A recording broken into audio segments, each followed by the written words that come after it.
Hello, everybody. Welcome to the Leaders in Supply Chain Talent podcast. I'm your host, Shubh Faujdar, Head of Training and Development at Alcott Global. I'm excited to have Swati Patil Rao as our guest today. Swati is currently the APEC Head of Supply Chain and Logistics for Zoetis, world's largest producer of medication and vaccination for animals. Swati brings in 20 years of extensive experience in managing diverse aspects of supply chain from site planning to demand forecasting, new product introductions to new distribution center startups, regional supply chains to global supply chain franchise management, operating owned warehouses to setting up 3PL operations, just to name a few. However, what Swati is most passionate about is building high performing teams, nurturing teams, and grooming leaders.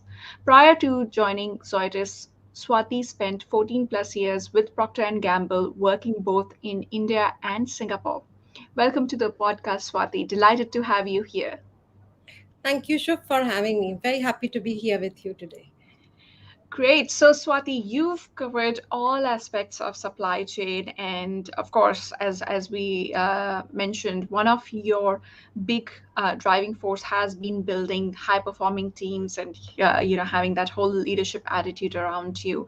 So, before we ask any other questions, I think our viewers will be very curious to just hear from you about your career journey and what has been your driving force, which has made you successful as a leader within the supply chain space. So thank you, Shuk, for the question. 20 years, it's a long time, but I'll be very honest with you. It doesn't feel like 20 years to me. A part of me still feels like a new hire, and I am still raring to go, and I feel there's a lot more to do. But it is a long journey, and I stand here or I sit here talking about it because there has been a village that has helped me come this far, and the teams that I have been part of, the teams which I have proudly led, and the teams which are with me, they are a large part of my success. I also give credit to my managers, my mentors. I had fantastic male managers who helped me reach this far, and then I had very strong role models in women managers who were always an inspiration for me. So it's my teams, it's the managers and the organization that groomed me, and then it's of course the infrastructure and the support that you get on the home front, which helps you Mhm. have a 20 years of career. Now, in terms of career, like you said in the introduction, it has been between India and Singapore, between three different organizations, mostly in supply chain, but thankfully in all different parts of supply chain.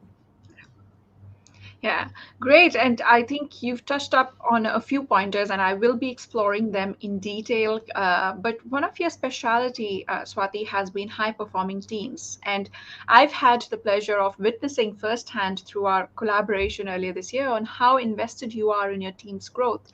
So, how do you set up teams which are cohesive and able to face challenges together? Maybe share with us some practical examples of what you've done. Sure, Shubh. So, Shubh, I will break the question into two parts. How do you set up cohesive teams, and then how do you get them ready for facing challenges?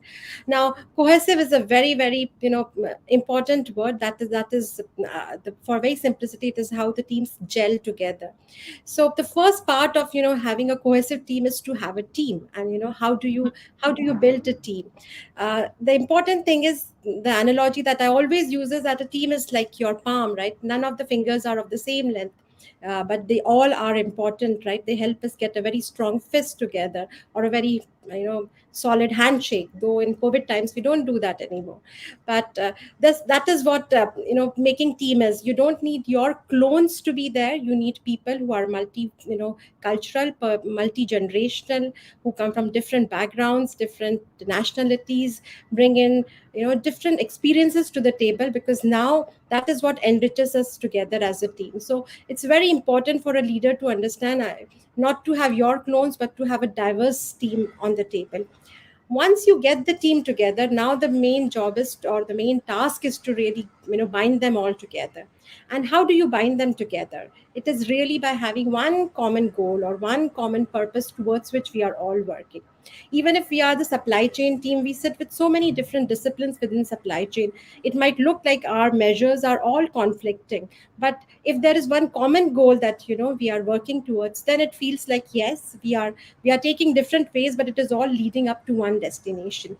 So defining that common goal, defining that common purpose is something which is very important. And in organization, it always starts with saying, okay, what is the business strategy, what is the business goal, then what is the functional strategy, what is the functional goal, and from there you come together to say, okay, what is it that APAC is going to do, and therefore what is it each market which is going to do.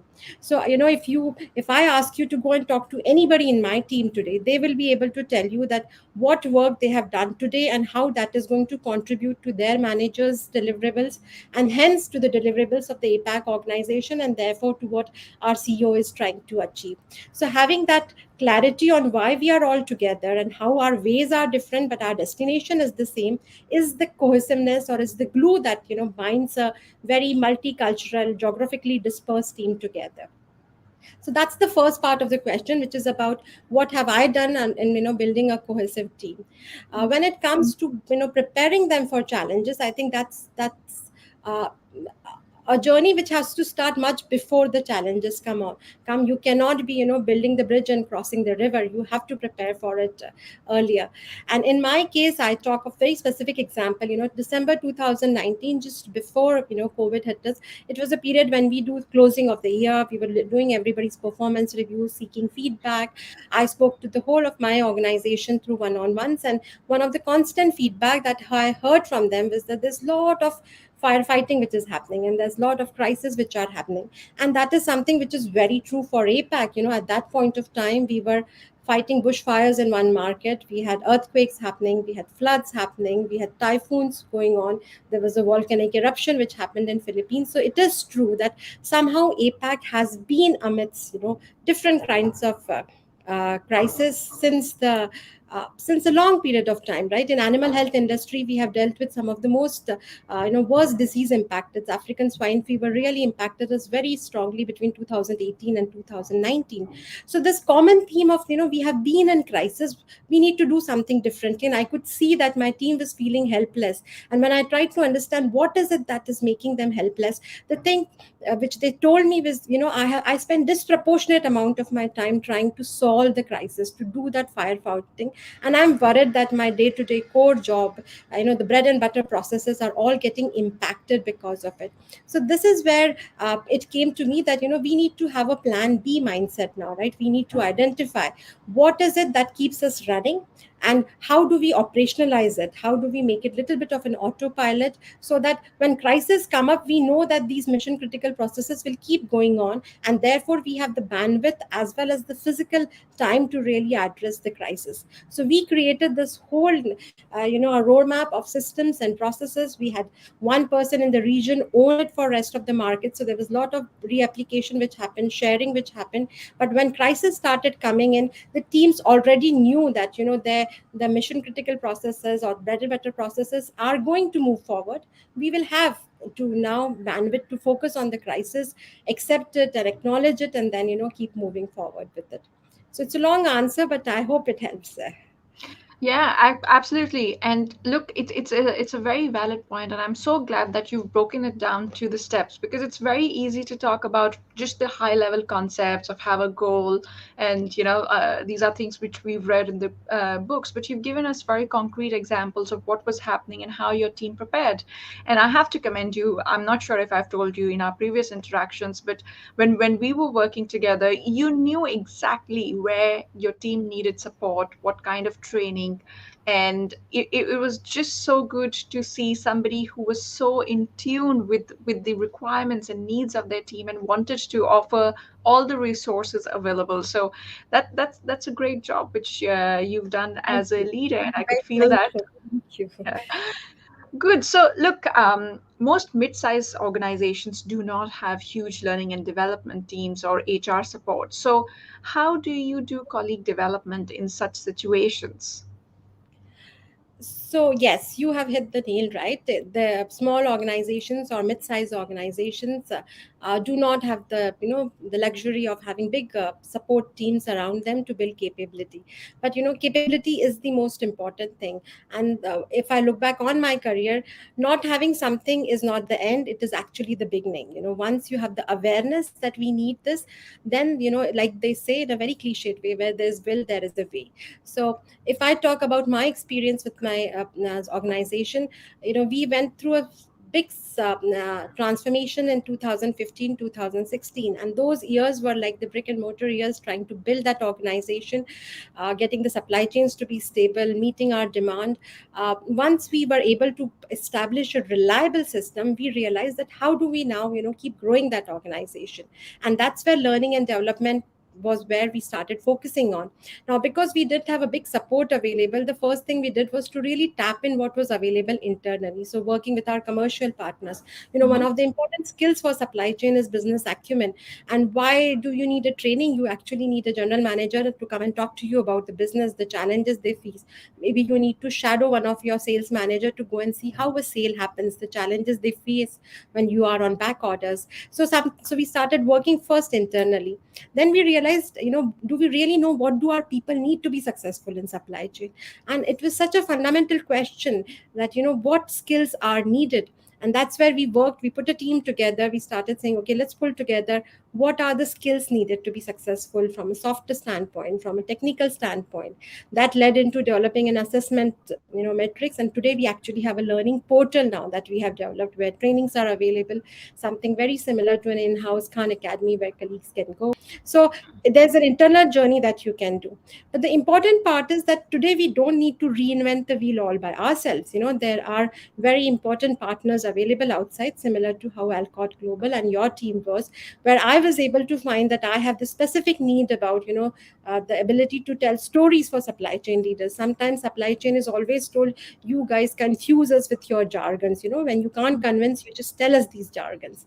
But being able to tell the story in a language which my stakeholder can understand was a need. So I didn't have to go around developing that training. I reached out to your organization, and you guys did a fantastic job of getting our emerging leaders to understand what can be done, what tools are available, even to do some practice sessions so that they know, this is not theory, but this can actually be put into practice. So learning and development, I always feel, is something which is very much driven by the intention. Once the intention is there, I feel there are many, many resources now available internally and externally to drive. And thank you for the training you did for the team. I can see the difference it is making to them now. Thank you so much for your kind words about that, Swati, and I'm so glad it was helpful.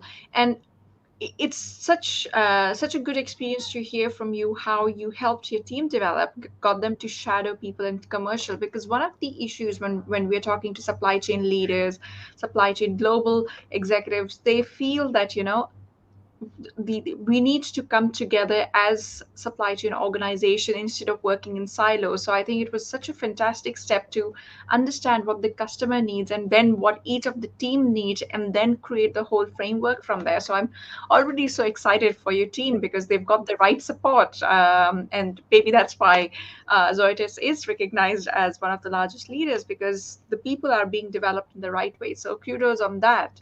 Now let's move towards a more personal front here. Being a woman leader in supply chain, which is often perceived to be a very male centric industry, male dominated industry, and I know we are changing that perception slowly now, but would you mind sharing what worked for you to be so successful in this industry? Uh, so again, Shub, the fact that you and me are sitting here and we are talking about it, we have to acknowledge that we have come a long way where since we started together. 20 years back, I started in a manufacturing site, and we didn't even have a toilet for women managers because there were no women managers before that. And I had to plan my trip, because it had to be about half a kilometer of walk to be there. So yes, so we have all come a long way. If I talk of my specific example, uh, I would say that it was never about whether I'm a woman or whether I'm an Indian, or where I come from. It was always about I am a person who is very, very keen to learn, and who wants to grow, and who wants to develop.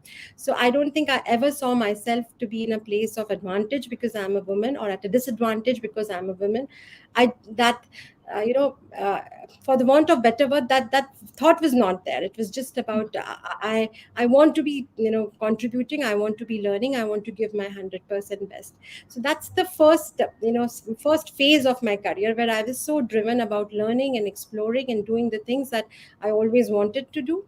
And it worked very well for the first few years, and then I started realizing this whole drive about, doing things on your own somehow is not working. So what is it that has changed? And I reflected upon it, and that's when I realized it's not about how much you work hard, but now it is about how much you work smart, because your responsibility has expanded. There are teams which are coming in, or bigger roles which are happening. So how do you work smart? The most important thing was about having that self awareness, and what is it that I know, what are my strengths, what is it that I can do better, and what is it that I have to still learn, and how do I therefore make prioritization on what I am able to do? How do I start getting support around it? So that's the second phase, about learning how to play hard but play smart. Mhm. And again it worked, and then the things started going well again. After a point of time, I again realized, no, something is not working now. So what is it that has happened?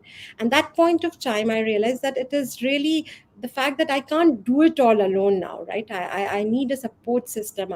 And that's where this whole philosophy of, I am as good as my team comes into play. Having the right team, having the right players, getting a support system for myself in form of my mentors and managers was very important. So I would say this whole journey about, where you start from and where I am today, it's actually about discovering, these things and phases about what I can do, what I need to do, to make those choices, and then how I can get support and the whole village around me to, keep growing and keep developing.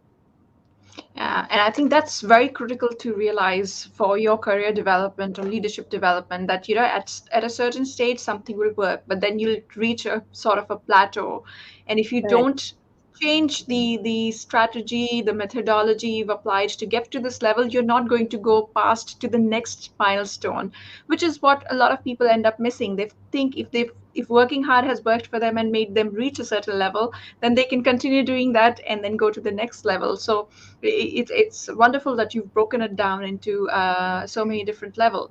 So, you know, since we're talking about your career here, there's a question, and it's a question suggested by one of our regular viewers, who wants to know what was one change you made. In your professional life, whether it's about stopping something you've been doing or you started doing something which you feel had the most impact in your career journey. It's a very, it's a good question, but I think it's a fantastic uh, it's a fantastic place to bring this up, Shubh. The one thing which I think has significantly changed me is moving away from talking to listening more. And I Hmm. think that has had the biggest impact. At some point of time in my career, I started realizing that I would not know everything that is happening, and I have to listen more to the organization. I have to listen more to our customers, to our stakeholders. So this whole change, and it was a habit that I had to acquire. I had to practice a lot more, because our tendency is to immediately, start processing what we have heard, not to let the other person finish, start thinking of how I'm going to answer that question which has been put.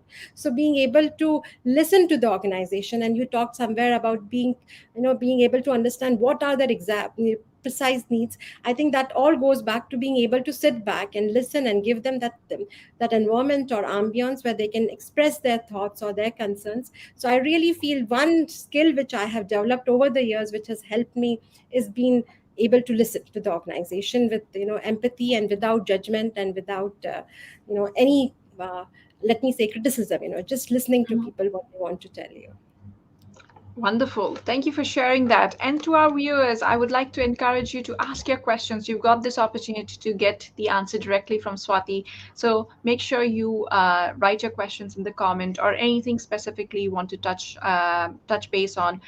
That would be fantastic. So, Swati, now moving on to the skills, since we've touched that topic, and that's a question I like to ask most of the leaders in the industry.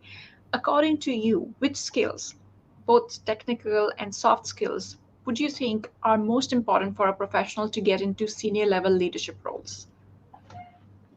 So, Shubh, let me start with the softer skills first. And the analogy that I always have that, softer skills is like the trunk of a tree, that solid base is required. And then technical skills are all the branches that we develop into as we take up different roles and different assignments. So, the trunk is very important. That's how the tree grows.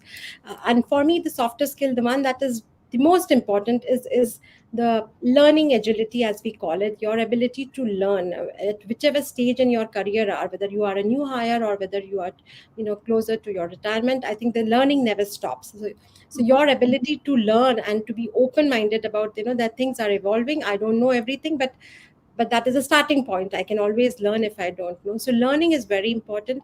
I look at learning from three standpoints. It's about me learning and me keeping myself updated about what's happening in the organization, outside of the organization, also learning in my people. So that's where we talked about how Alcott Global helped us. And then the third part is really how do we contribute to the learning of the organization. So whether it is coaching or mentoring or uh, supporting the organization. So learning is the first part, which becomes a very important softer skill. The second part, which I touched upon, is communication skills. But we all know about speaking and written skills, and I discussed a little bit about listening skills. I think listening is a very, very important skill, especially for new people managers, Mhm. first time managers. It's very important to have that skill to be able to understand. At the end of the day, you are as good as your team is, and if you are listening to them, you know what the vibe is, what's happening.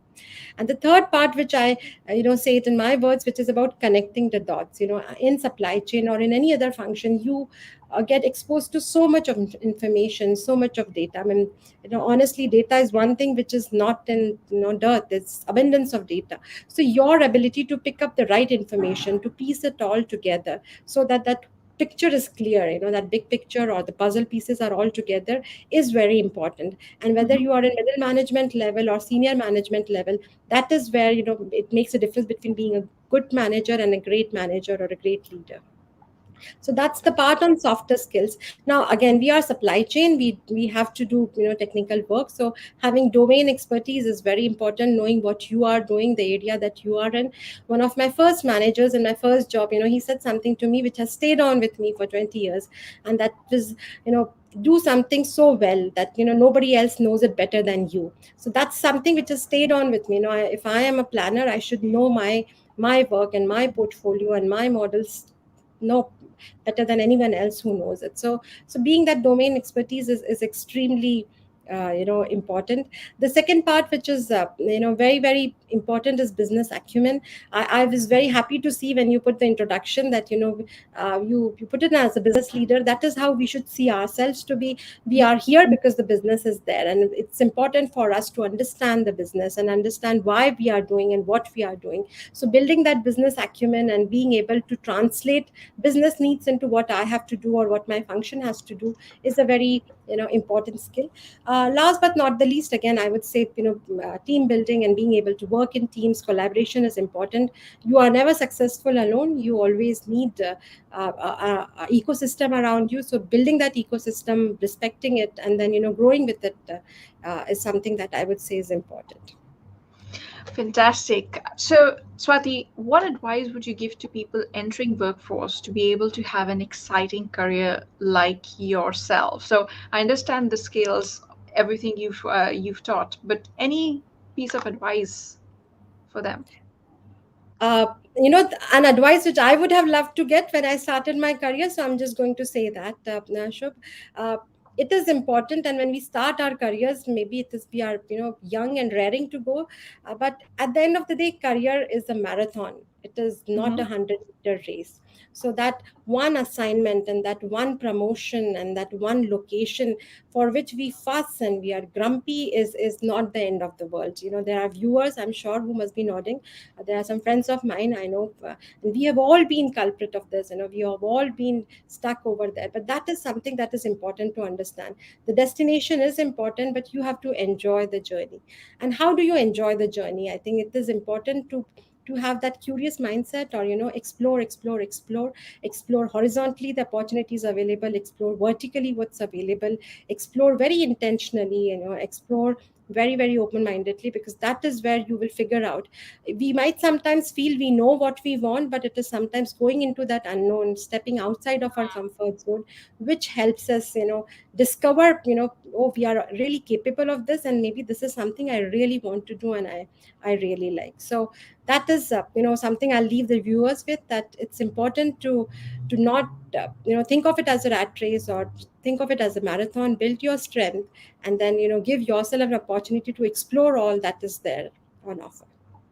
Oh, absolutely. I love this advice, Swati, especially in today's day and age, when we can have portfolio careers, you have your economy. There's a very famous quote which says that my father had one job throughout his life. I've had three jobs in my life, and my kids will probably have three jobs at one point in time. So the way Correct. we are working has changed so drastically. So if you're just focused on that one idea you've had at the beginning of the career and don't explore things, I think more than doing injustice to the organization, you might just end up doing injustice to your potential and what all you could have explored and achieved. So I absolutely resonate with the advice you've given here and love it. So thank you so much for that, Swati. Good. So, with that, we are going to end the discussion for today. Thank you very much to Swati for giving us such beautiful nuggets of wisdom, for taking it deeper, and sharing with us about her career. And to our viewers here, thank you so much for listening in. And we'll be back with another episode. Please do remember to follow Swati on LinkedIn. Her LinkedIn URL will be tagged into this post. So go ahead, follow her, and see how her career goes from here on. If you like our podcast and you're listening it as a podcast after the live, please do help us to review the podcast as well. Thank you very much. Thank you, Shob. Bye bye. Bye.